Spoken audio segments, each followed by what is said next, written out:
So what's the plan? I mean, to talk about Sunny, what's the plan? Talking about how everything is in the mind, even especially samsara. That says samsara is not, and renouncing samsara does not mean to renounce the outside world. What do you want me to do? What do you want to talk about? You're talking about the mind. Am I? Stuff is Okay. in the mind. All right, that's the plan. Yeah. And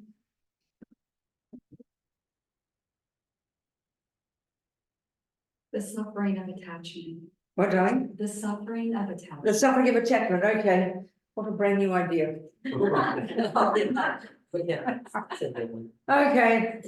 let's talk about it again as if we've never heard it before. So we think just we're going to be here for this 90 minutes, whatever long it is, however long it is. So we just think, motivate, as the Lamas have put it, state our purpose. We're here to listen to these ideas, to see if we can take some advice from it. It's all advice to put our mind, to help ourselves develop as human beings. Lessen our neuroses and grow our goodness, really. Bottom line. For our sake, and then because we live in this crazy world together with other people, for their sake too. Makes sense. Sangye Chodan Soke Chogram La, Jancho Baru Dagni Kyapsu Chi, Dagi Chernyan Gibe Solan Ki, Drola Penchir Sangye Drupa Shog, Sangye Chodan Soke Chogram La, Jancho Baru Dagni Kyapsu Chi, Dagi Chernyan Gibe Solan Ki, Drola Penchir Sangye Drupa Shog. Okay.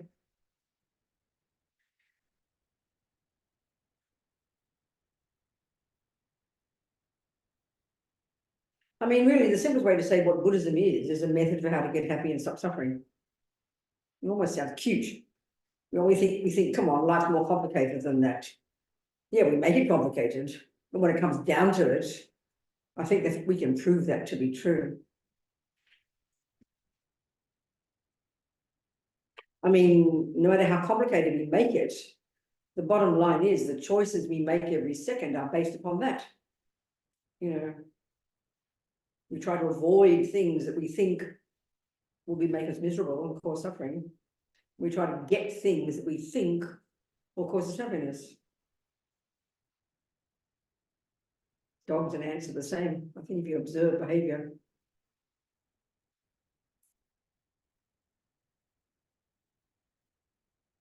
So if that's true, I mean, if that's true, then we ought to define our terms, I think.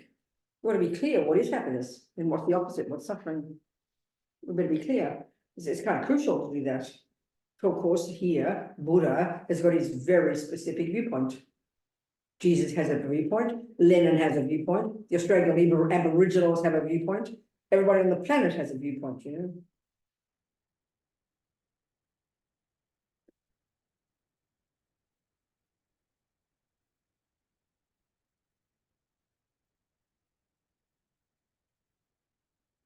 So the really essential point that Buddha's making is that these words happiness and suffering actually mainly refer to what's inside, not the external. Which initially is quite shocking, because we all know from the second we wake up in the morning until the second we go to sleep, we're paying attention to the outside. Because we assume happiness and suffering are out there. It just goes without saying, isn't it? The outside world looms large for us. And then we think we're this thing that's in this outside world kind of being, pulled from pillar to post.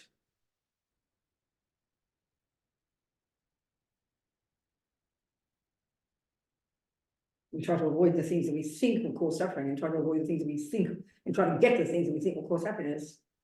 It's a very simple way of putting it. I think if you observe behavior of beings, you will see it's true.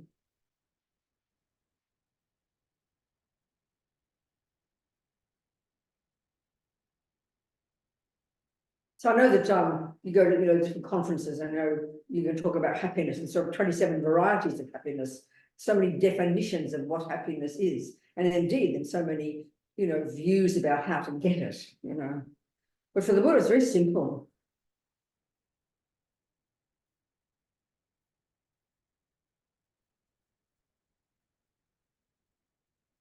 And the key to understanding it is understanding his view of the mind.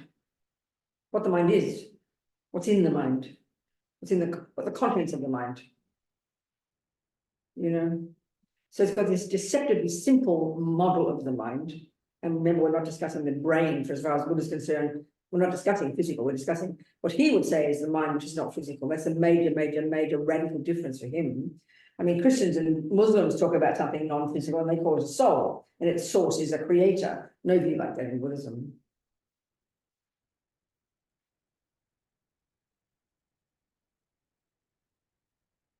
So, simply speaking, you've got states of mind that are neurotic and I-based, fear-based, that are in their nature miserable, and indeed acting upon them sets us up for suffering. It's not a moralistic issue. For Buddha, it's a completely practical one. And the second, we've got our saving grace is the so-called virtues, our goodness. We know this, it's so simple: love, compassion, kindness, empathy, patience, forgiveness, generosity. We know all these qualities. We know they're the nice ones. We just say the words, we know they're nice. But the third category is interesting. I like to call them the mechanics of the mind. And they're like concentration, good memory, or many like this that play a vital role in causing us to function properly in the day-to-day life. But the crucial point about these is, if the first lot, they're called neurotic, deluded, afflictions is a term they use in Buddhist psychology, right back to the Sanskrit and the Tibetan. The neurotic states of mind, we know these: attachment, anger, jealousy, pride, low self-esteem, blah, blah. And then the second lot of the virtues, the goodness, negative, so-called negative and positive, not moralistic, just practical terms, you know.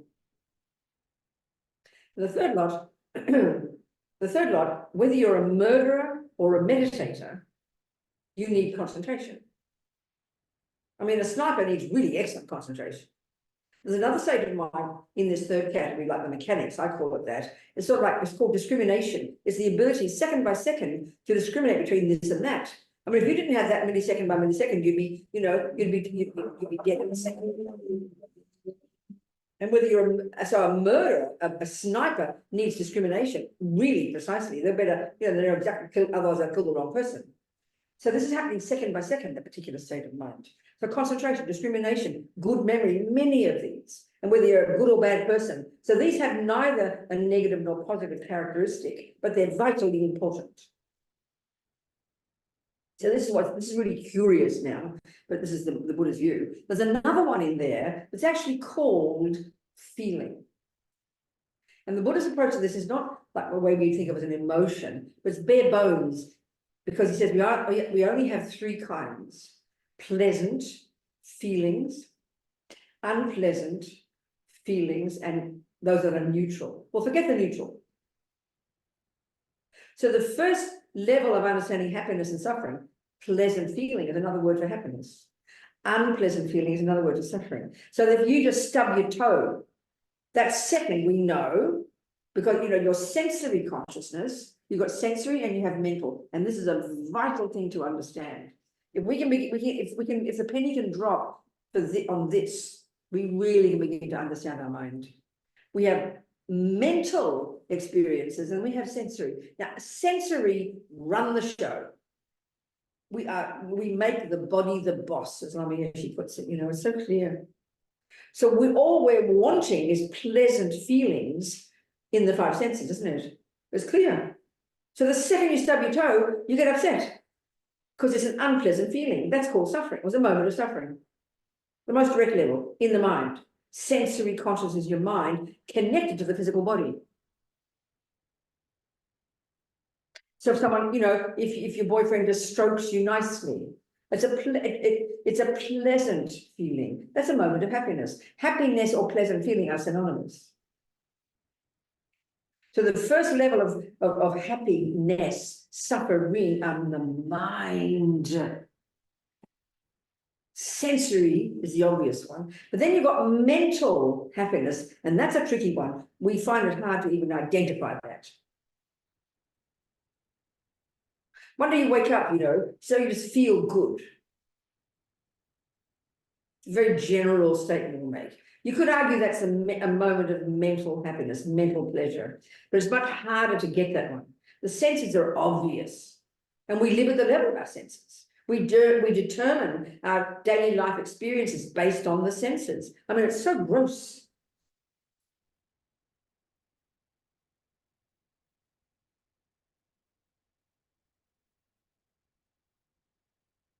So then happiness, so when Buddha, in his Four Noble Truths, which is his very first teaching, after he got enlightened, he spent years and years, he left his home, he was this prince or something, wandered off with all the other meditators in India at the time. The place was, you know, crawling with these sadhus, he was all trying to find the truth.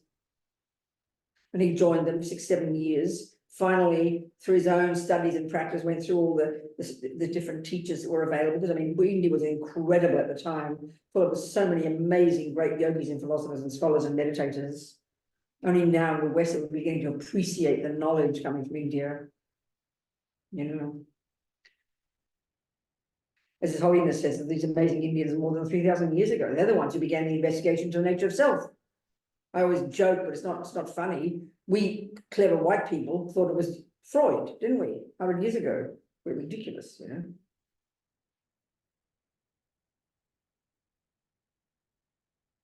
So Buddha went through this system and he went as far as he could go, and he diverged in his own direction because he went, what he suggested was they hadn't gone far enough in their discovering the nature of self and the nature of everything else.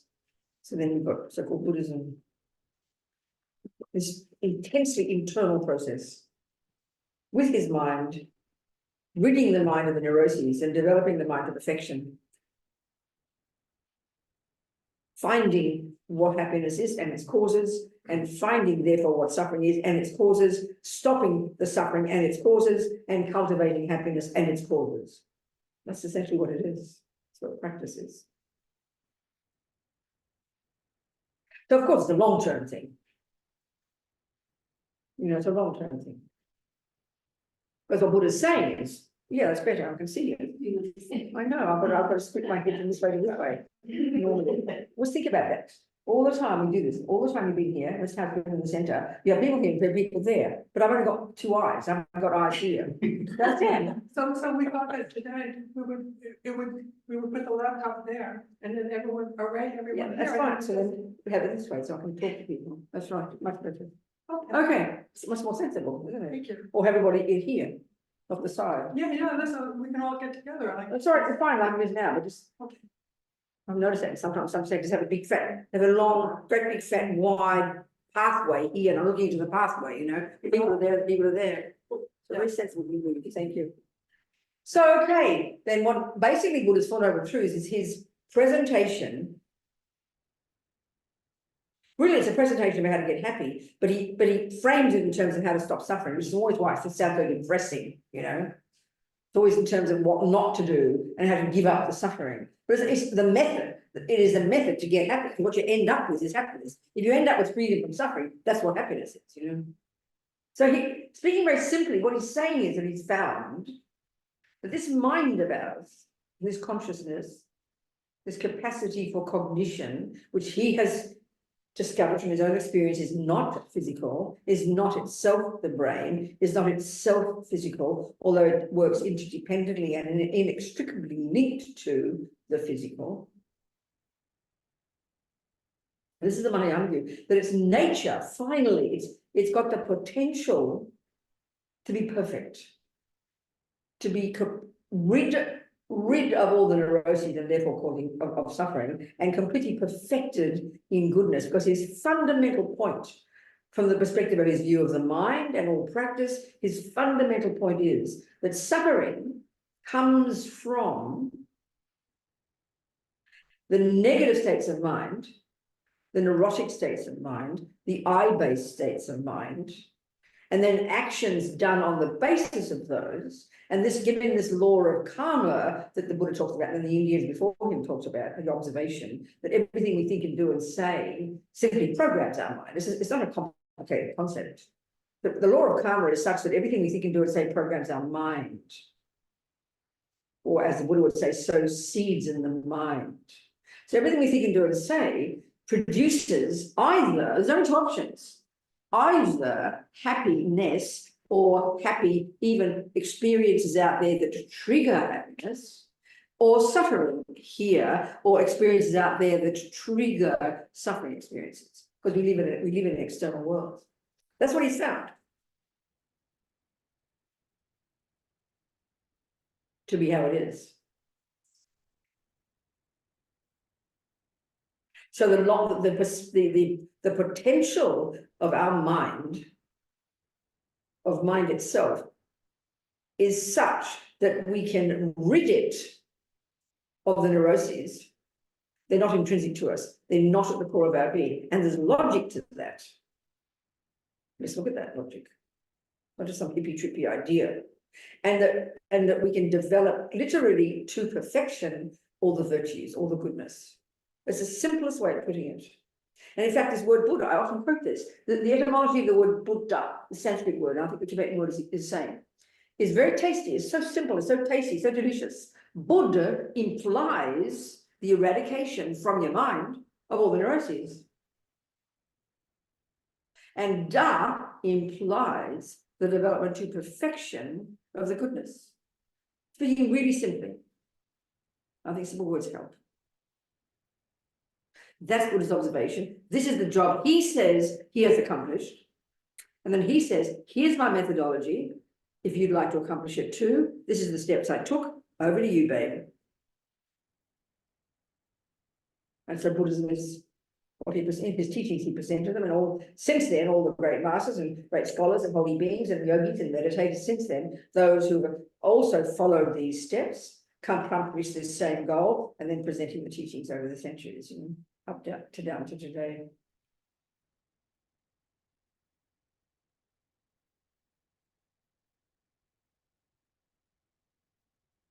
So, okay, the main cause, the Buddha says, in the long term, of future happy experiences, meant happy feelings, literally the word is pleasant feelings, both sensory and mental. The cause is virtuous states of mind, and then actions of body and speech done on the basis of those that sow seeds in the mind, and then that ripen in the future in the programming of the mind as literally happy moments of happy experiences, moments of happy states of mind. And because we live in external worlds, external events that will trigger pleasant feelings, having pleasant things done to you, for example. Because we live in an external world, don't we? So there's 4 ways our karma ripens, 4 ways our actions ripen. One is as a tendency to keep doing it, whether it's negative or positive. 2 is an experience of it happening to you. So lying, because you lie to a person, then that you create the karmic connection with that person, and then you meet them again, and so then they lie to you, or they don't believe you. Or if it's, you know, kindness, then that person, you create karmic connection with that person, they become, in the future, become kind to you. 3rd way karma ripens is even an environmental result, which seems a bit abstract, but there's logic to this when we understand, especially the Vajrayana system of how the world is constructed. The main cause of our negative and positive actions, of course, is a type of rebirth. So, for example, the action of non-killing, conscious intentional non-killing, which is a pretty amazing action to do. Conscious intentional non-killing. The main result of that is a type of rebirth, a human body, a human birth, which among all the rebirths is the best of a bad lot within samsara. 2nd is the tendency to keep not killing. But look at the world. It's a surprise to meet people who don't kill, who since they're tiny babies have never thought to kill. It's a rare person. Most people have a tendency to kill. This is a tragedy. 3, you won't get killed, you won't die young. And 4th, the physical world will impact upon you very nicely. You won't get sick, you know, the food will be delicious, the air's nice, the water's not polluted, the physical world doesn't harm you. Because we live in a physical world. So you've got type of rebirth, your tendency and experience of having happened to you, and even in the physical world. This is the way, the 4 ways that karma ripens. for all beings in the universe, and there are all types of realms of existence. So these are the 4 results of actions. So any virtuous action, which is an action of not killing, which is based on, say, compassion, which starts in the mind, can ripen as a nice rebirth, a good tendency to keep doing it, an experience of having it done to you, and a nice environmental result. And every action in the universe, every thought in the universe, every fact, every action, every thought, every deed, brings these 4 results. And it's a natural law. No one runs it. It's not punishment. It's not reward, because there's no punisher. There's no rewarder. There's no concept of creator. It's a natural law, Buddha says, like gravity, like botany. They're natural laws. It's very surprising to us to think this. That's Buddhist observation. So the starting point, of course, is the mind. Everything comes from the mind. The first level of practice isn't the mind. The first level of practice is control your speech and body. Control the servants of your mind. Don't kill, don't steal, don't lie, don't jump on the wrong partner. At least control the grosser level. Then you've got the luxury to start working on your mind. Using meditation and being your own therapist, as Lama Zopa says.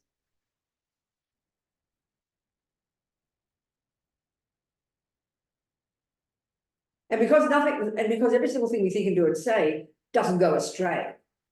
Everything you think and do and say is like a seed. It'll stay in the mind and it'll bring fruits. So it's quite encouraging. It doesn't just go in one ear and out the other. It's what produces you. If you're trying to use Buddhism in a method to get happy, and we're talking long term, it can also be short term, but the long term is the result, then this is the method. You don't kill, don't steal, don't lie. You live in vows of not killing and not stealing, which is more potent. You purify every day. You try not to harm, not kill, not lie, not steal, and you try to do the opposite. Simply speaking, simply speaking, that's Buddhist practice. And you are the first beneficiary of that, because this will be the cause of you to get happiness. And then, of course, you're able to benefit others. Amazing. That's the essence, really. And then continue to do this work, you eventually rid the mind utterly of all the neuroses and develop to perfection all the goodness. Okay, this is long term, but the logic's the same. So you've got to have patience, long term view.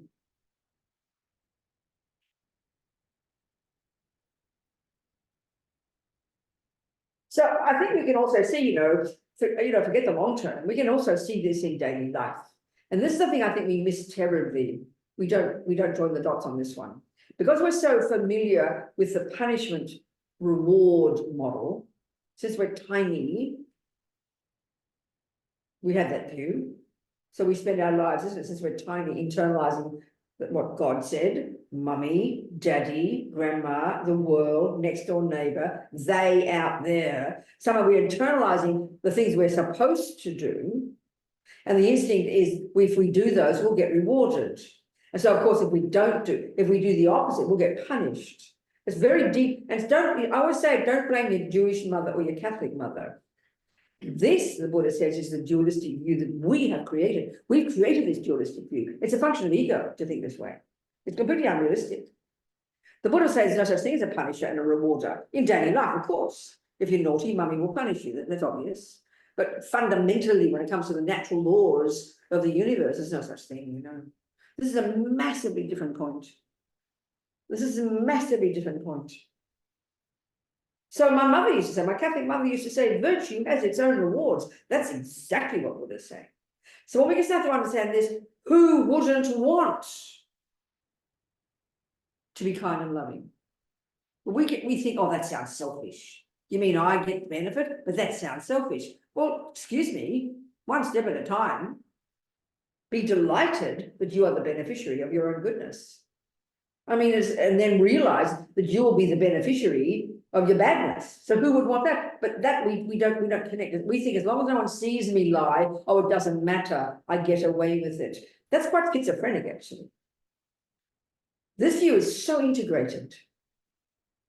So when we can understand that whatever I think, just that alone is what produces me, then we will be so cautious Not out of a neurotic one, guilty, no. It's like, why would you eat poison if you know it's going to harm you? It's the same. When it comes to food, we're also familiar with, with the nutrition these days. And if you've got some allergy or something, you might get diabetes, nothing on the planet will make you eat it. No one calls you selfish. They call you intelligent. Close your mind. Same thing. So when we realize the benefit to us of working on our mind, attempting to be less angry, less jealous, less neurotic, don't feel guilty if you are, it's all natural, join the universe, but we work with it, and then delighting when you're kind and compassionate, knowing that you first, forget others at the moment, you are the beneficiary of this. We should be so happy. But we think, oh, that's a selfish, can't be like that. That's very demented. We know. You can, I mean, this is where this mental happiness comes. If you're kind to somebody, we know this happiness comes from that, a moment of happiness. That's mental. That's not sensory. That's mental. That's fantastic. That's a moment of happiness.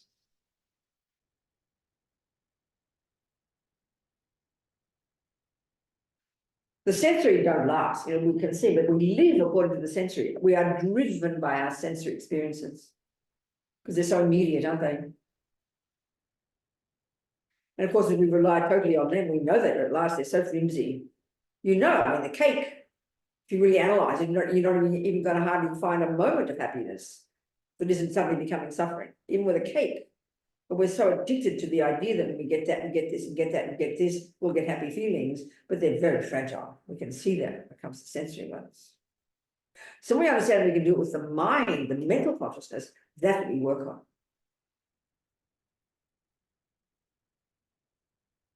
And then eventually you become a bodhisattva, like, for example, Lama Zopa Rinpoche. I had to write his obituary, so interviewing different people about him. And it was clear he'd accomplished this level, extraordinary levels of this capacity for happiness, this capacity for his mind to be happy, stably happy. So for us, we can have happy feelings, but it's very, very contingent on something out there nice happening. Like if you reach out to that person, you be kind, and they poke you in the nose, you won't stay happy for long, I promise. You'll be offended and upset, won't we?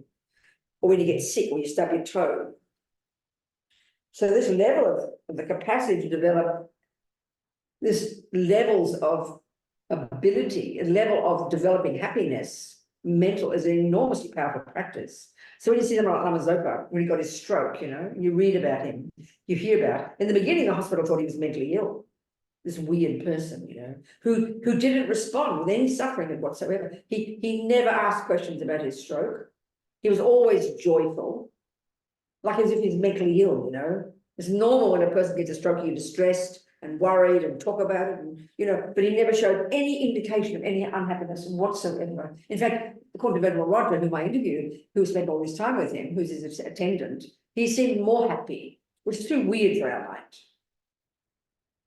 So when you got that level of happiness, it's not contingent on the outside at all, because you've trained your mind.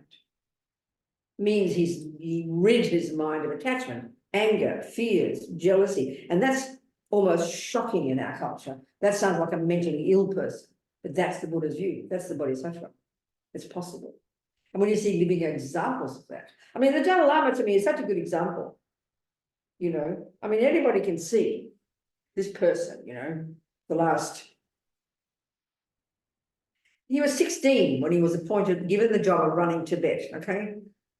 35, 45, 1951 or 52. So he's been the boss of Tibet since 1952, okay? And all the terrible things that happened, and all the time since out of then, and now he's 85 or something. How old is he? Yeah, 88. He's 88, 87. He was born in 1935, so I must be going to be 90 in 2 years. Yeah, so it's 88 or something. That's right, something like that. So anyway, anybody who hears about him, first observes his world. He's got, all these endless books and his advice, and he meets scientists, he meets philosophers, he meets religious people, he meets ordinary people. And everybody who reports back always talks about him as being this kind of happy person, Happy. kind, funny, happy, down to earth, happy. And then you look at his life, and there's a big disconnect. Doesn't make sense. He's like the torture and suffering of the Tibetans continuing every day. And he's like their father and their mother, you know. So all this enormous amount of suffering, all those years since 1952 up until now, and he's still a happy person. So there's some weird disconnect for us there. It doesn't make sense. Because we can see that we're so fragile. The tiniest thing that goes wrong out there throws us, you know, and our happiness is down the toilet. We know that. So there's an example in front of us. So the Dalai Lama is so funny. He's always trying to act like a normal person, so he gets angry and upset, but you can't fool anybody, you know. But he's trying to always act ordinary, like he's a regular guy who gets angry. But it's evident he doesn't. He wants us to be sort of seen as ordinary. He said, oh, there's the Dalai Lama Buddha, you know. So all Buddha's saying, and so therefore this point, all Buddha's saying is, it is possible to cultivate happiness in the mind, happy feelings of happiness, which come from cultivating virtue in the mind. So this is the point here. When you say, okay, now look at non-virtue, attachment. So it's all very complicated because all these very many things all happen in the mind all at once. So it's really quite complex to identify different parts of our mind until we're highly evolved yogis. So, you know, for example, in the regular one, an ordinary person, you know, stub your toe.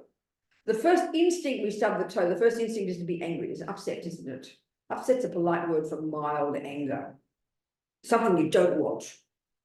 So you get upset. And then someone will say, well, I mean, of course I'm upset. I just stubbed my toe, as if somehow there's complete logic and there's no choice but to be upset when you stub your toe. That's how we believe and think. So not to mention if your boyfriend's mean to you. It just, for us, absolutely goes without saying that literally there's no choice. Why? Because we believe happiness comes from people being nice to us, and we believe that suffering comes from people being mean to us or stubbing our toe. That's our belief, that's our philosophy. So we see it as absolute truth that stubbing your toe is the cause of suffering and smiling boyfriend's the cause of happiness. That's why we cling to the smiling boyfriend and try to avoid the stubbing the toe. Buddha says, no, honey. Yes, of course, it's an unpleasant feeling, but guess what? Anger is something else. So when you realize, this is back to my point before, when we can see the distinction between a mental state and a sensory, it's a revelation. I mean, sort of like bad enough you stub your toe, why be angry as well? Do you understand? Bad enough your boyfriend's looking ugly at you, why be miserable as well? In other words, we have got the ability to learn to not respond like lemmings. And how do you do that? You give up attachment to the nice things and you give up aversion to the ugly things. That's the answer. That's Buddha's methodology. Then you are free, literally free. You can be happy. Your mind will be happy all the time. You've got no choice. That's how Lama Zopa could be, naturally happy. The mind is happy. And because he's a bodhisattva, he's utilizing his own suffering. Suffering is anyway, it's occurring in the body. He feels the pain. He's not stupid. It's not as if when you give up attachment to being angry, not as if when you give up being angry when you stub your toe, that you don't feel the stub of the toe. You do, you feel it, the pain is there. But your approach to it is so different. So we've got the ability to change our mind, in other words. Not just be these victims of the external circumstances. That's really the essence of what Buddha is saying. Now, we know that, and many people are great examples of this without their being Buddhists. It's not as if Buddha made this up. He's observed this. This is just natural, he says. Any intelligent person will have observed that. That's why I always use the example of my friend Sunny in prison. This insane environment, accused of murdering 2 policemen along with her husband. Lost her family, lost her children, her husband executed, his head burst into flames during the execution, in prison for 17 years, in solitary most of the time, like enough to make anybody go completely insane. And she said at some point, I knew I couldn't change anything, but they couldn't take my mind from me. So she changed her mind, meaning she practiced. She literally found her own methods. She didn't have any religion. She wasn't a Buddhist. Found her own methods to work on her own mind to give up being angry, give up resentment, give up craziness, give up fury, give up upset, practicing. She found her own methods. That's incredible, I tell you. And she's not a Buddhist. So it proves Buddha didn't make it up. He just was an expert at it, that's all. And because we all want happiness and don't want suffering. So you are the beneficiary. And then the bonus is you can be kind and compassionate to others because we're all in the same boat. So if this is true, then we have to understand attachment and aversion. That's the essence. If I can understand attachments enough, all the rest following.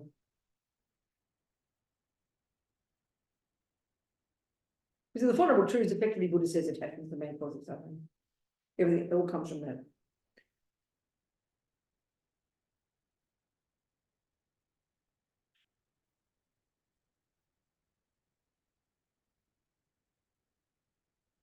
So we're the beneficiaries of this, you know, it's not moralistic.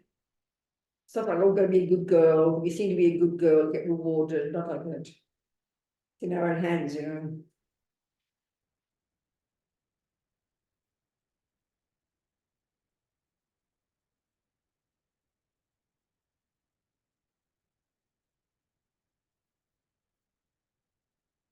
So it's so complicated to see the difference between all these states of mind. So then you've got your boyfriend, you know, the person so there's three things going on. These are examples. In the first category, you've got attachment, which is an erotic state of mind. In the second category, you've got love, which is a virtuous state of mind. And in the third category, you've got pleasant feeling. So let's just look at these three all coming together like in one moment. And it's virtually impossible to notice them internally. They all just feel like one moment of something, you know. So you do have love for your boyfriend, which is, I want you to be happy. It's a virtue. It's a valid state of mind. It's you connected to him. It's a valid state of mind. It's altruistic, a delight in someone's happiness. We have that, but it's polluted by the first one, attachment, which is all I-based, needy, neurotic, low self-esteem, I'm nothing unless he loves me, you know, completely neurotic, needy, half a person. That pollutes the love we've got. And then the third one is when he smiles at you, very happy feelings come. But it's impossible to tell the difference. It's like, you know, when you eat the chocolate cake, simpler example, there's a massive attachment for it, all this expectation, building up excitement, which is all deep inside, we can't notice it. When you're looking, waiting for the cake to come, and then when the cake meets the tongue, it does trigger what's called a pleasant feeling. It does. But we can't distinguish between the attachment and the pleasant feeling. They're almost like a one experience. It's almost impossible to distinguish between love and attachment. It's impossible to distinguish between pleasant feeling and love, but they're distinctly different states of mind. That's why sounds so simple, but it's incredibly sophisticated. And the knowledge of these states of mind demands enormous practice. And the ability to distinguish these different parts all happening together. It's like incredibly sophisticated practice, but that's the job. At least learn the theory first, you know.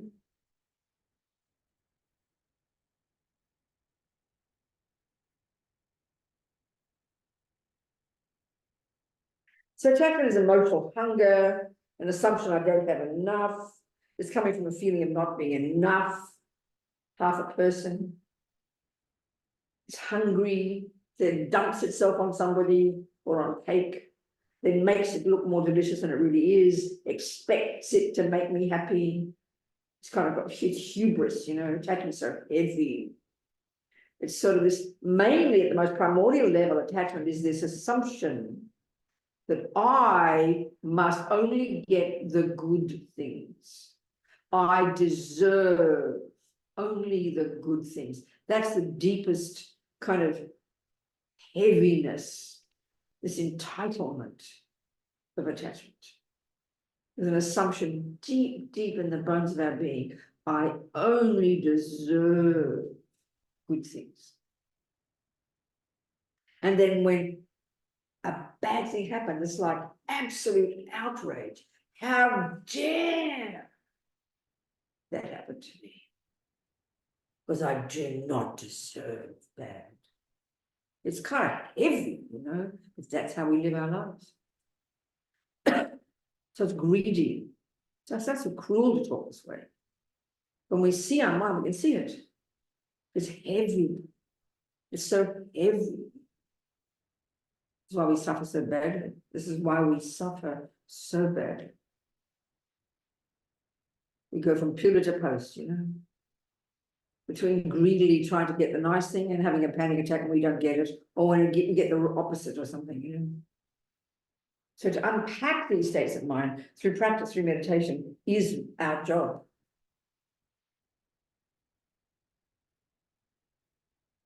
This is why when you get to the, you look at someone like Lama Zopa, just an example of a person who seemingly has gone beyond those. Their mind is radiant, their mind is light, their mind is spacious, so light. You can't imagine the levels of joy that their minds have every second, and you can't imagine the levels of love and compassion.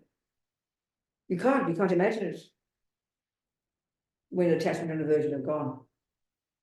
The levels of love and compassion we have now can be pretty amazing, and we've still got love, we've still got attachment and aversion. So can you imagine the freedom, the joy, the bliss of the mind that's free of attachment and aversion? And the levels of love and compassion, you almost can't believe it's possible, you know. Very powerful. And this is all Buddha's experience. It's all his experience, directly his experience. His own work, his own inner work, you know. So it's encouraging to hear about it, to know what's possible.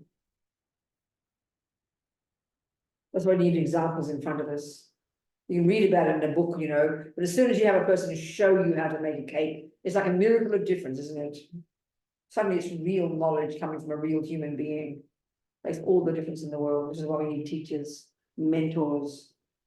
I can't imagine being a Buddhist if I didn't have my teachers, Lama Zopa, Lama Yeshe, you know, my main teachers. Can't imagine. They were the living examples right in front of me, staring in my face, showing me nakedly what I'm capable of. It's very encouraging. Very inspiring.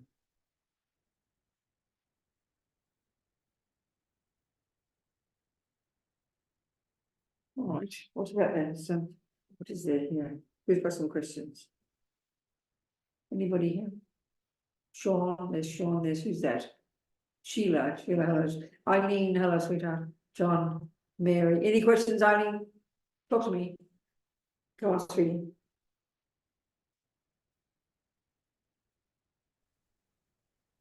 Hi, good evening, Robina. Thank you. What's It's about the two truths, you know, because I just was reading recently that conventional reality and ultimate is the same. They're intertwined. You know, I always have a tendency to think they're separate, like there's samsara and everything you're talking about, and then there's this ultimate reality, which is what you just talked about, that you'd feel love and kindness and so forth. But they go together. We can't. Okay, it's a different way of looking. So it's another way of looking at the world. So, I mean, what I've just been talking now has got nothing to do with the two. I mean, it's got everything to do with the two truths, but it's not. Don't think of it as if it's one or the other. What I've just been talking about now is looking at the mind.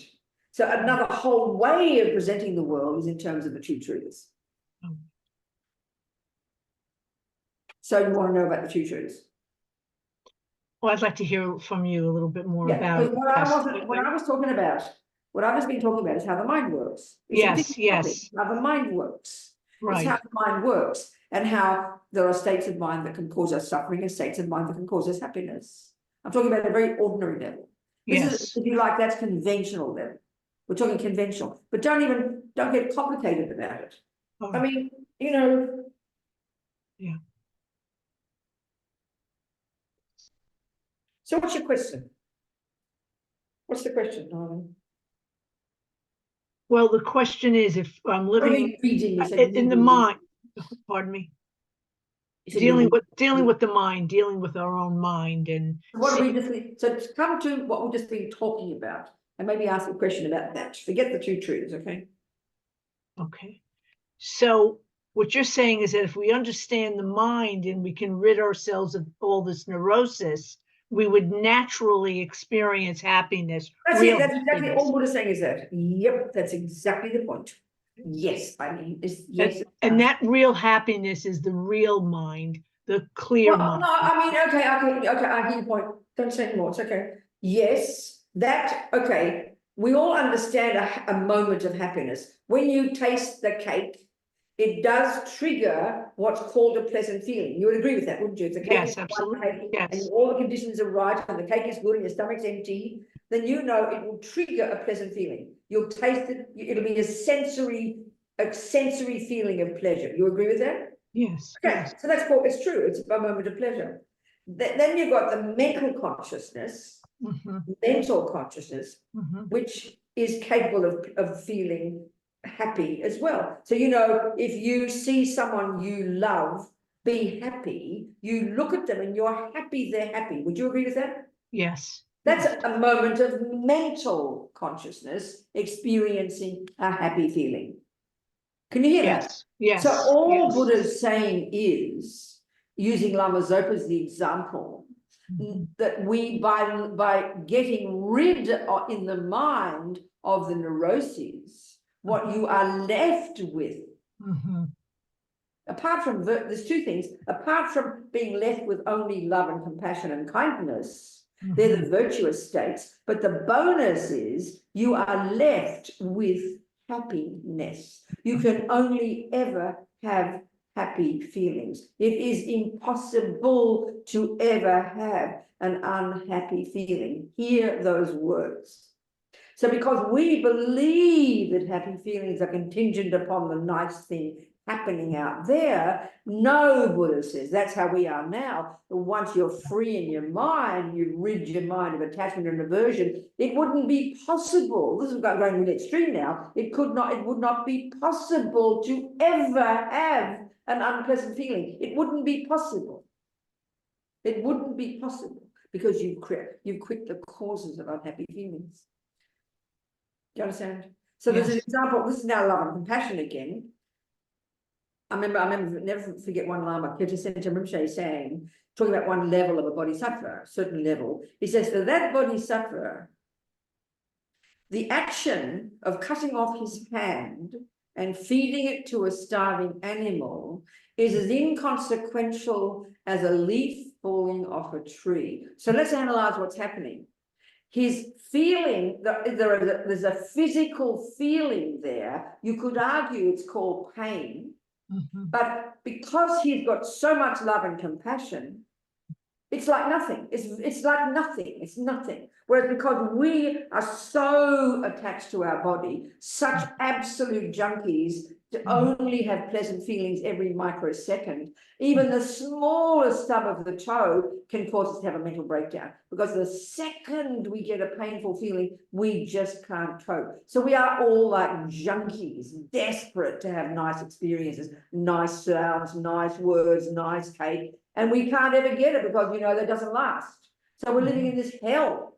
Whereas if we rid our minds of attachment, aversion, jealousy, pride, not to mention low self-esteem, not to mention ego grasping, having realized emptiness, you only have virtue left, you only have love and compassion, and the bonus is you only have happy feelings. I mean, it sounds weird in our world to talk this way, but this is exactly what Buddha is saying. Do you understand? Yes, thank you, Robina. Yes. So, I mean, I can't wait. Sounds so delicious, doesn't it? To be that free. Certainly these junkies, you know, you've forced to be uncomfortable because your bloody toe gets stubbed. You can't even control yourself over your toe, you know. I mean, talk about being junkies. No wonder we're up and down like yo-yos, you know. Wow. Anyway, what else? Other questions? I mean, the happy feeling one is like a bonus. I mean, I swear to you. Yeah, go on. Go. You know, Benedict, you were saying how our habit is to conflate attachment, love, and pleasant feelings. Yeah, was just 1 second of experience. You can't possibly see the difference. Right. But you said, you know, with practice. Yeah. So is the practice just to start with mindfulness, like? Well, the practice, of course, everything starts with becoming aware of what's going on in your mind. But until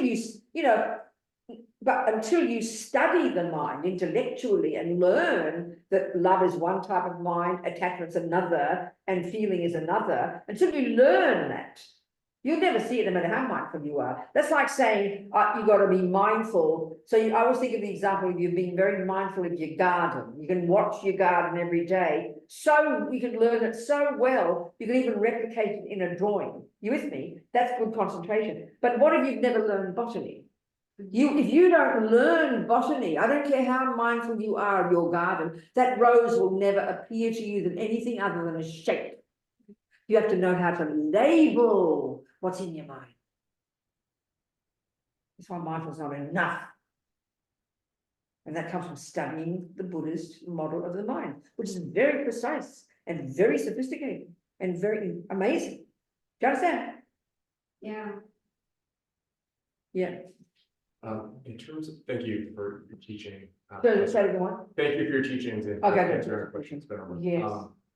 In terms of the law of karma, I mean, it seems so liberating that this idea of self-creation. Yes, and I know, that's for me too. reality is our main, if you will, sort of proof or understanding of this, because the Buddha and then his followers said, I observed this, you try it out. Yeah, Is that the main, if you will, proof or like if I were to try to explain this to someone who knew nothing about Buddhism, Sure. would that be the main, like if you give this a shot and keep going, is that the main proof of it, or are there other things that we would also? I understand. No, I understand. I understand. No, I understand. So then it's like any theory. You'd have to give a theory. So if you hear Einstein talk about E equals mc squared, you'd have to learn the theory, you know, and as much as, and if you don't even know how to count 1 + 1 is 2, no matter how much you tell me the theory, it's all just gobbledygook as far as I'm concerned. So you've got to have some confidence that it's possible, and then you start learning the theories. So that's a theory in the beginning. And the same with this is just theory. So the first step is you've got to have an open mind. Okay, with the view of karma, you've got to open your mind to the possibility that mind is not physical. You've got to open your mind to the possibility that your mind came from before you were born. And that doesn't take much effort. It's just that we don't want to. So you've just got to open your mind to that possibility. You take it as your hypothesis. And then as a hypothesis is very logical, very simple. It's not complicated, but we just have a struggle to open our mind to that possibility because we assume it's religion. So we assume it's belief. So we assume you can't prove it. All this is blocking us. So when we can hear it simply, then, you know, eventually you learn the theory and then eventually you get single point of concentration and you'll prove it then because you'll get clairvoyance. So you've got to open your mind to the possibility, but there's a bunch of different assumptions there. You've got to open up your mind to the fact that consciousness is not physical. It's not come from a creator. It's not a function of the brain. It comes from before, and that's not complicated to do. You just got to want to do it. So the worldview is obviously the theory, and then in terms of the convincing someone who knows nothing about Buddhism, it would be saying, well, I've done this in the Buddha and all these other followers for thousands of years. So that's what's interesting. You can say that, but the commonest thing when we have a very strong view of materialism, we have this deep feeling that, well, look, Einstein's proven. Science is that someone has proved E equals mc squared. And then, but what we don't say to ourselves is, well, that's interesting, but have I proved it? We don't think it matters. And we have faith that Einstein proved it. Yes. But we don't think we're having faith. We think it's an absolute truth, but we're really just having faith. So even 1 + 1 is 2 is faith until you've done it yourself. But we assume, oh, someone else has proved it's enough. This is laziness. So the Buddha is exactly the same as Einstein. I'm not a fraction of difference, but we assume, because we have a view of religion that's coming from creator, we assume you can't prove a creator to be true. We assume that you have to believe it. So we have all these assumptions that are in the way. But the Buddha's view is exactly the same approach as Einstein's, but we can't hear it because we have too many assumptions blocking us. So if a person's got an open mind, they'll hear it immediately. Otherwise, we'll just laugh. They'll be ridiculous, you know, hysterical. Because they don't realize there are assumptions in there. Do you understand what I'm saying? Yes. So it's not complicated theory. Right. Just got to have a mind that's open to it. It's not that complicated. No. Yeah, I was trying to think, it's a people saying, it's like, you don't really know something unless you can explain it to a 5-year-old. And it's sort of, a 5-year-old, you might just say, hey, I've tried this and it's worked for me, you know, Right, but, sure. I mean, yeah.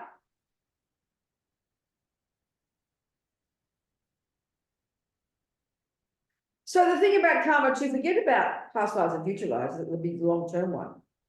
But I don't think it's that complicated. The point that Buddha's making is in karma, is that what you think programs you. Well, I mean, excuse me, you play the piano, you know the reason you're good at piano is because you practiced it. Well, if you're good at anger, it's because you practiced it. The same logic. So just try it out, the same logic. If you keep practicing anger, you'll get better at it. But we don't think like that. But that's enough proof to show that what you do programs your mind. And that's really all the concept of karma is. What you do, program. We know that when it comes to learning music or anything. Every tiny thing you do in your mind when it comes to music is totally important because it produces the result, it produces the musician. We don't think of it like that. But that's really the concept of karma too. And that, or the other one is that what you think and do impacts upon you. So when you can see that developing love and kindness, you're the beneficiary. But even that people don't like to believe. This person I know who gets angry easily, who's very kind and loving, which gets angry easily. And she's very convinced that, but she's convinced that it doesn't make her unhappy. Whenever we have that, so we can't see that it makes us unhappy. Well, there's another whole discussion now, but the only way to discuss with karma for people is this idea that, you know, your consciousness, yeah, I mean, the bigger picture is harder for people to see, but if you've got an open mind, it's easy. I mean, as soon as some people, as soon as they hear, as soon as I heard it, I thought, oh, that makes sense. Many people are like that, isn't it? You know? thanks. Yeah. Someone else. So how Yes. does your teachers, What, darling? how does your teachers express what they know? Oh, they don't. They don't. They're very humble. But they're the living example. I mean, Lama Zopa Rinpoche, if you hear him teach about love and compassion, he is teaching according to the texts. But you just look at him and you can see he's a living example of it. So a really humble tennis player will be the same. They would never go on about themselves, but just by observing them, that's of evidence they're proof of the pudding, you know. Do you understand what I'm saying? Yes, yes. Yeah. I know in the typically, this is very interesting, typically among the Tibetans, there's this very strong thing that you'd never put yourself into the story. You're always speaking about the teaching, you speak about the yogi this and the yogi that, but somehow it backfires in the West. I remember this one, always Lama Zopa told this story years ago in somewhere, in Wisconsin or somewhere, Dalai Lama was teaching. And typically the Tibetans would say, oh, I don't know anything. And then this guy was burst into tears and he said, well, if you don't know anything, Your Holiness, what chance have we got? And it's very reasonable. So Dalai Lama now teaches very differently. He brings himself into it. And he says, when I was 15, I learned this. And I thought he brings himself into it because it doesn't work for us to hear, oh, I don't know anything. Well, we think we don't know anything, shut up. You understand? It was so sweet. In fact, he sort of backtracked a bit. And then he tells them, it was in the same teaching, he then tells them that when he was first in India in 1956 to celebrate the 2500th year of Buddha's whatever, he said, I had a memory of being right at the back of a crowd of people at Buddha's teachings. That was rather sweet of him to admit to that, you know. That made me sure he knows something. He's very humble. Right in the back, he was a poor Indian in the back of the crowd. He had a memory of it when he went back to India in 1956. So they never bring themselves into Lama Zopa, even if he's giving the teachings, he never admits to any qualities and never be embarrassed to think that he has. It's it is weird for us because we think we need to have a person say, oh, I do know this, otherwise why would they be teaching, you know? So it's very curious. So the proof of the pudding's there, I think you have to see it in the person, their qualities, you know. What else, people? Somebody else here? No? Anybody? Yes, we don't go. I was just curious then, Robina, you know, when you met Lama Yeshe, I don't know if you met him before Lama Zopa Rinpoche, but I met them both together. what was it about them that just captivated? No, I understand.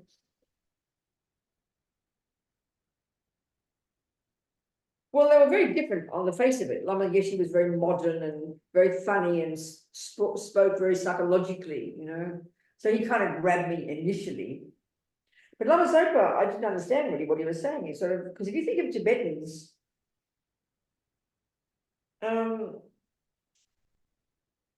he taught. I mean, before Tibetans left Tibet in 1959, what the text they used and how they taught. Philosophy has its own language. Then you've got the language at home, and then you have the honorific. There's 3 distinct levels of language, right? Which is typical in very rich cultures. So the philosophical language was exactly as Tsongkhapa taught in the 14th century. So Lama Zopa talked like a 14th century person. So can you imagine people walking around talking like Chaucer? I mean, it just doesn't exist for us anymore, you know, but it's still like that in Tibet. It's still intact. So I couldn't comprehend, not just the words, but the whole construct, the kind of the assumptions. I couldn't understand. I went to this 1-month retreat and I didn't have a clue. I heard the words, but I couldn't get my head around what it was on about, you know. But it was very evident to me that he was an authentic person. He couldn't deny that, you know, that he was humble and funny and kind, and then you heard stories about other people's relationship with him. So I mean, so their impact upon him was very different. Lama was very funny and modern, and I really liked him immediately, you know. So that's really the main thing. I mean, Lama Yeshe talked very simply and very experientially. So when Lama Zopa taught, I just got confused. When Lama Zopa would come, Lama Yeshe would come at night and give a talk, I'd kind of sigh with relief. Oh, thank God, that makes sense, you know. Kind of, he started putting it in simple language, which is, I think, the skill of any great scholar. They put it in a simple language, you know, and it made it encouraging to me. It made it possible. You understand? That was the big one for me. That was the big one. And the big one for me too was, you know, I've been brought up a Catholic. I was very devoted. I loved God. But the idea of no creator made a lot of sense to me. I liked that. Because I remember even as a kid, I was in love with God. I went to mass every morning, you know. I knew the mass in Latin, but I was naughty, but I was in love with God. It was very private. But when I think about it, I thought of God more as Buddha. I didn't like Jesus particularly. I didn't think of God as a creator. So it was more like I had a Buddhist view, you know, anyway, I think. I had. Yeah. And I decided when I was 19, it was time for boys, and so I gave up God. And this evolution, I was joking, you know, first I was a Catholic, then a hippie, then kind of radical lefty communist, then feminist, and then I bumped into the Buddhists 10 years later. Here I am, 45 years later. Or more now. So far, so good is all I can say. What else, people? Questions? What time is it? What time? Well, I can't read all the bubbles. What does it say? 20 to 9. 8:40. 7:30, 8:40. Okay, fine. There was some time for more questions, people. We can finish early. Yes, yes, yes, yes, Joey. Yes, Joey. Talk to me, sweetheart. Unmute. Hello, Venerable. Thank you. Good. Good. I was wondering if you could possibly mention a few tools for working with and helping me with my entitlement. I am so gosh darn entitled that it makes me sick. I understand. It's very good that you see it, Joey. I think, Thank you, ma'am. you know, I think it's all very instinctive. It's so deep. I mean, this attachment and aversion are so instinctively ingrained, so much so that in our culture and our view of the mind, you'd be considered mentally ill to think that they're a problem because they're so completely normal. So Buddha's really going on a much subtler level, getting us to question much subtler levels of the problems in our mind. You know, it's very amazing. So I just think that generally speaking, as you know, in the Buddhist view, that generally the starting point, well, there's many starting points, but one starting point is having some kind of practice of concentration meditation that where we develop the skill to notice what the hell is happening in the mind. And that's a process, and we can't force it. You can't go, you You can only go according to your own pace, you know, and that's the real skill in day-to-day life. Okay, at a more dramatic level, if you're able to give up sex, drugs, and rock and roll and go to the mountains and get single point of concentration, you can go along speedily. But most of us won't do that. So the key to success is developing an ability to notice what you're thinking. That's it. And that develops ever more sophisticatedly, ever more subtle, ever more subtle, ever more subtle. And in the beginning, it's really clumsy because we're so used to thinking of the outside world and that it feels like very self-conscious. But eventually you just get good at it. And so you're always noticing what's going on in your mind, even when you're involved in the outside world. That's the skill. And they just keep investigating. You keep seeing it and you keep uncovering. And it's a very delicious process, you know, because you just enjoy it. And you just keep getting better and better and better at unpacking and unraveling it all. It's a long term. That's the job, really. And of course, the more you study the Buddhist books and read them, it gives you the tools, gives you the way to interpret what you're seeing. That's what that's the point. That's crucial. Okay. All right. Thank you. And the other one is to own it with a happy mind instead of the guilt and shame and I'm bad and oh my God, this is a disaster. We can't help that one. It's just to be delighted to see it, want to find out what the mind is thinking, and know that we're not set in stone. Then we'll have the courage to really dig deep. Okay. And then the other one is the more we have confidence in our good qualities, the more courageous we can be in investigating the rubbish qualities. But if we only focus on the rubbish, we just get guilty and neurotic. So we have to focus, we have to acknowledge and delight in our good qualities. If we don't do that, we will crumble. This is vital. Because that's what gives us courage, you know. Yes. Understand? Yes. Yeah. Yes, ma'am. I sure do. Thank you. Good, Joey. Thanks a lot. Thank you so That's much. a really major point, and that's one of the things you can really see with people why we suffer so badly. You know, we're addicted to the misery. We're addicted to only seeing the negative. And it's like we're really fixated on seeing the negative, and we can never see any positive. When we're like that, nothing can change. We just can only go from one misery to the next. When we start to make a shift in actually having the courage to acknowledge our good qualities, then the change starts to happen. I swear. It's huge. You don't go on about it. It's your own individual observation. And the Buddha's view is just natural. It's logic. You know, something arrogant to say you've got good qualities. It's just natural, you've got good qualities. Unless we delight in them and acknowledge them and encourage ourselves, then we'll just get addicted to the misery. And that's the real suffering. That's the irony of ego. When we're addicted to the misery, addicted to the negative, you know. And that's why we suffer so badly. That is what suffering is. That's why people harm each other, because we're so addicted to the misery, you know. You can only see the negative. This is the tragedy. Yeah. Because the Buddha's point is that compassion and wisdom and kindness and all the virtuous states of mind, they are who we really are. They're our true nature. They can't be removed. It's impossible. Impossible to remove them from your mind. But the delusions are not at the core of our being. And it's hard to see that. So let's see if we can look at the logic of this. Because when we can have confidence in this, we can really move forward. There's real logic to this. So we have to understand a bit more about the mind to get this. And this is surprising to us. So what we mainly talk about is emotions and feelings, you know, and that's just really when the body's involved, isn't it? We only notice what's going on in our mind when we feel them physically. Like a person only knows they're angry when the words are vomiting out the mouth. A person only knows they're depressed when they're inert in bed and can't get out of bed. Because your body's now feeling it. So we have to learn to pay attention to what's in the mind before it comes out the mouth. And before we express it physically.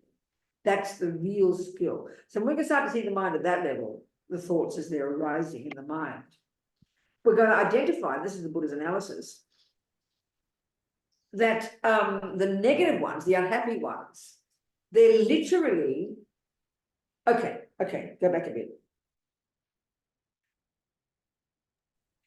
What it talks, like I said before, about we've got sensory consciousness, which is the grossest level. And I've got to spell that out. It's that part of our mind, which is not physical, that functions in dependence upon the eyeball, the ear. So there is the body, but then there's the mind that functions in dependence upon those. And so then when your eyeball and the part of your mind that works with your eyeball, then you have a cognition of shape and color.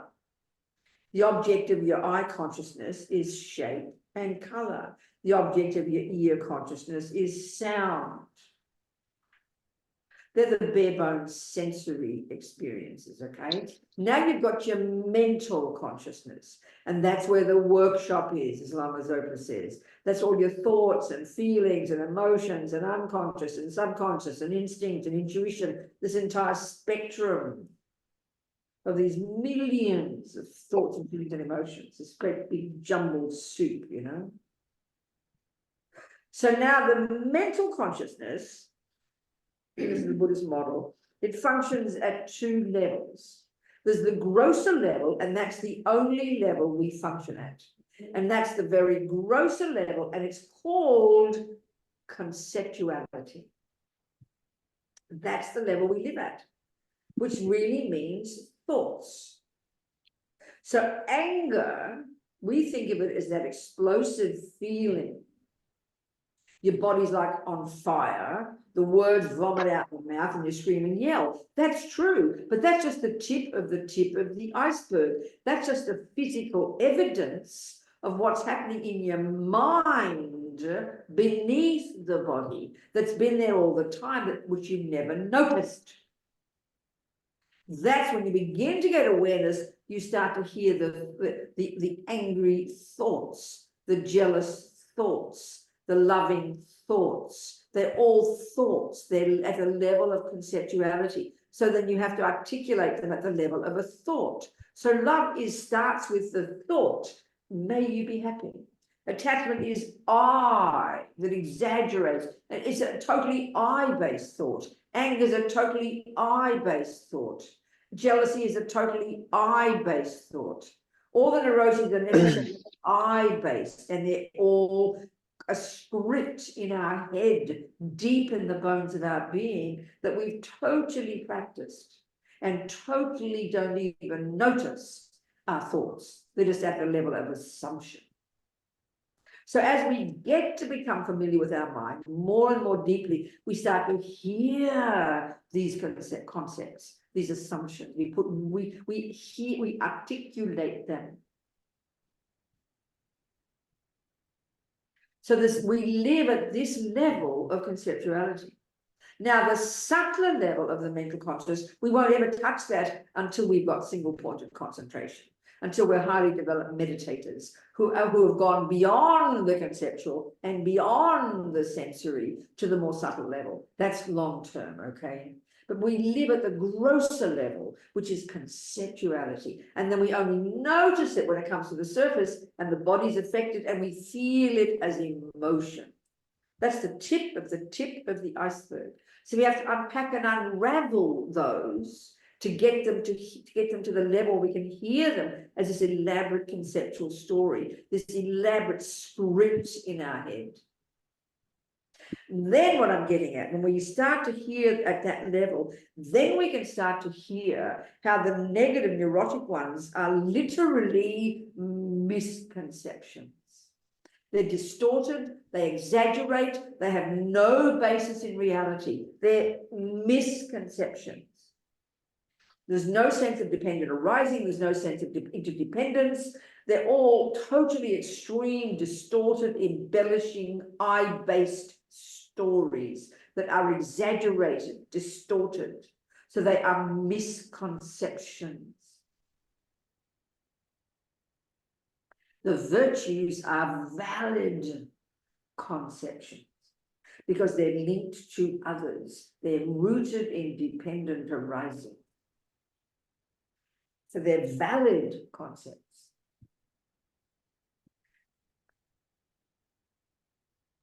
I is rooted in this sense of a separate, bereft, lonely, not fair little me, you know.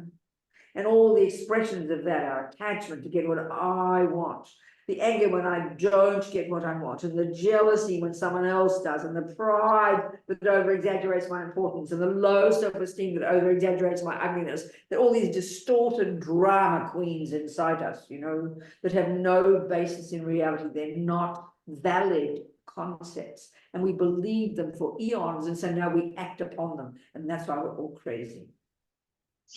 But virtues are valid concepts because they're rooted in connectedness with others. They're rooted in dependent arising. And they cause happiness to me and others, and these cause suffering to me and others.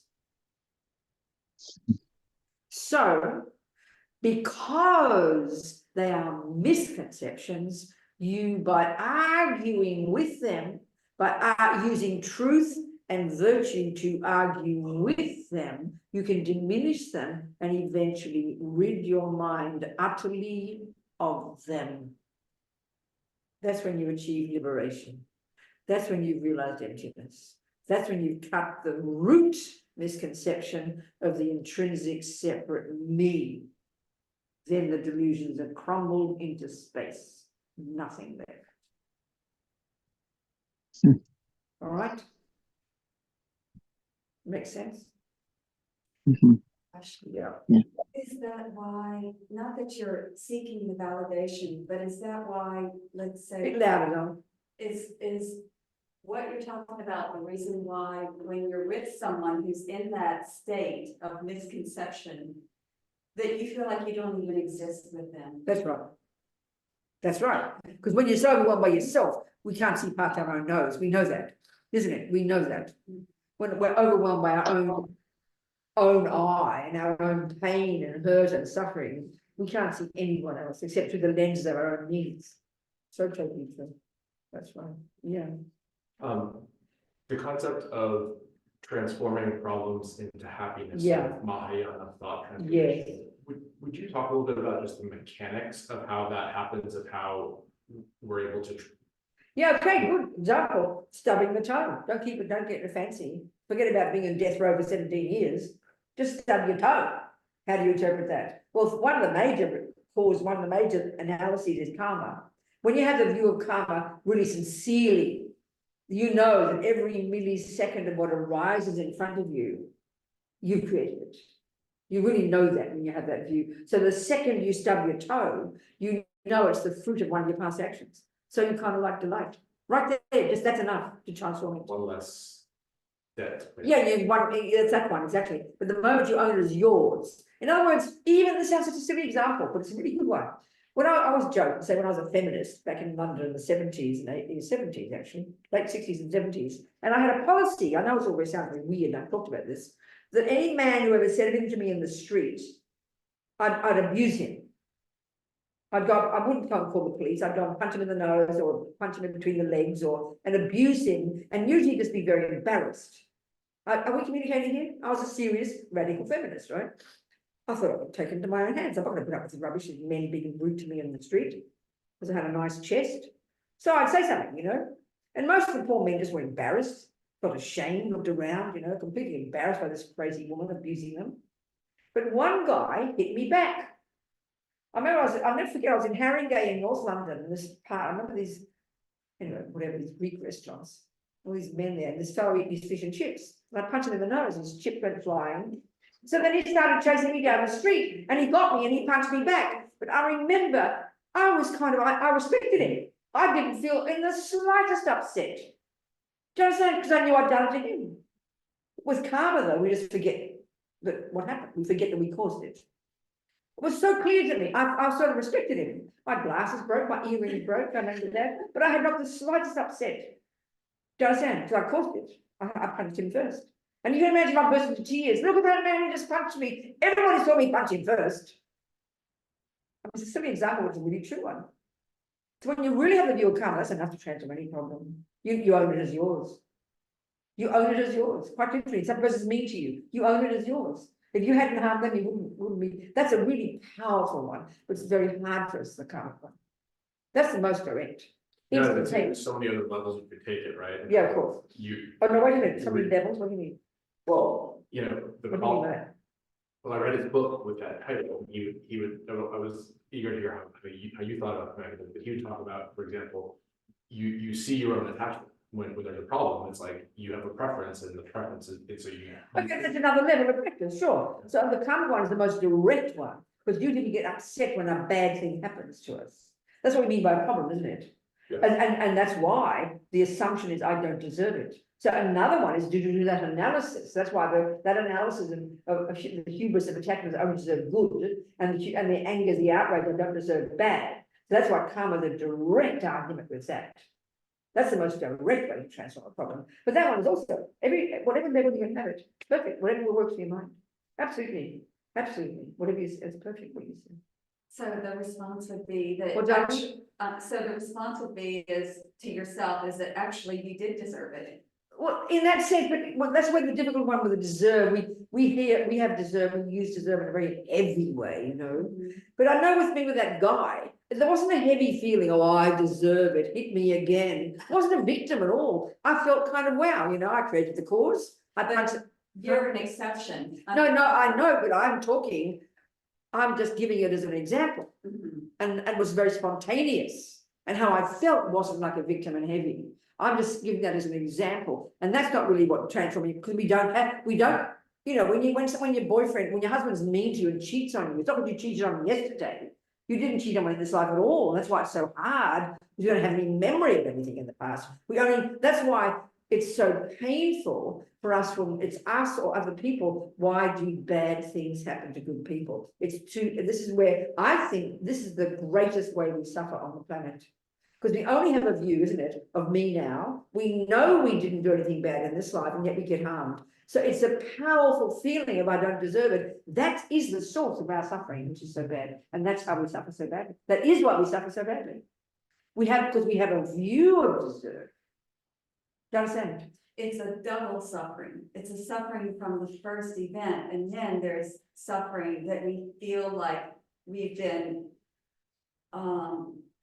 wronged by that feeling of having been wronged is an additional suffering. What's the first one you're talking about? Well, the actual wrong, the event. Oh, I see what you're saying. So you mean the husband punches you in the nose? So there's the first of the pain, you mean, and then the outrage because you didn't deserve it. No, yeah, I mean, I think the deserve one is the most powerful, and that's what anger is. That's what anger is. Anger is, how dare you do that to me? I don't deserve it, isn't it? That's why karma is the most direct antidote, because attachment and aversion are views of an innocent victim who didn't ask to get born. But the Buddha says no such concept. Do you see what I'm saying? And without the view of karma, I don't know what the answer would be. Why do bad things happen? If you have faith in God, okay then, because you know God has a plan. That's the only other method. I think in the world, the materialist world has no answer to that. If you have faith in God, you accept God's plan. I think that's true. Except most people don't accept God's plan. They keep second guessing God, don't they? Blaming God. But if you really have faith in God and you know He had a plan, that's a good way to live. But the only one for me that makes any sense is karma, you know. Because it implies emptiness. There's so many different views in there. It's incredible, actually. It's so interesting, Ben Robina, the way you put it. It just made me think like, you know, if I'm fixing a bicycle and I don't screw the screws tightly and the wheel comes off, I never think, you know, I deserved it. I think, oh, it's my mistake. I didn't screw the thing on properly. But when it comes to more intangible things like, why did I get hit? Oh, the other person, you know, I never acknowledge my own role in it, whereas I see it so directly. If I burn something cooking. No, I understand that. You know, I know, but when there's other people involved, yeah. When there's other people who harm us, you mean? yeah, Yeah, I understand. I mean, when it's intangible, I don't see my contribution to it. But if I don't fix the bicycle properly, I never blame anyone. I just like, I didn't fix the Oh, bicycle. I understand, yes. So it's like some disconnect in my mind about that. I understand. Yeah. I understand. Well, it's enough for us tonight, I think. It's enough. Yes. People, food for thought. Yes. Thank you, Eileen. Thank you, everybody. Thank you so much, Joey. Everybody. Thank you. So anything we remember from this, I mean, I remember one moment of it, 1% of it, good enough, try and practice it. Put into practice. The bottom line is know our virtues and have confidence in them. And then because we want to grow our virtues, because we know that's a source of our happiness, we want to see our other rubbish. That's a good basis for it, rather than just, oh, I'm so bad, not like that. So be delighted to see our minds. Shantideva Center, Rinpoche, Ma Ke Panam, Keku Chi, Ke Panyam Pa Me Panyam, Gom Ne Gom Du Baba Sho. That's it, everybody. Thank you so much. That's enough. Thanks very much, Sunny. I did it too quickly. No more prayers. That's enough. Enough prayers. Thank you, Venerable Tashi Delek. Who's that? Who's saying hello to me? Can you take the prayers off? Who's saying hello to me? Me, Which me is that? Eric. Oh, good on you, Eric. Happy to see you, darling. Or hear your voice. Oh, there you are. I can see you, Eric. Well done. Happy to see you, honey. Thank you. Look at your shirt. What have you got on your shirt there? I can't see you. Oh, it's a tree. Oh, it's a tree, is it? Oh, look at that. I love it. Well done, Eric. Happy to see you, sweetheart. Thank you. Oh, goodbye. Thanks, darlings, everybody. Much love. See you next time. Thank you. Thank you, Venerable. Thank you, Sunny. Good, yes. Okay.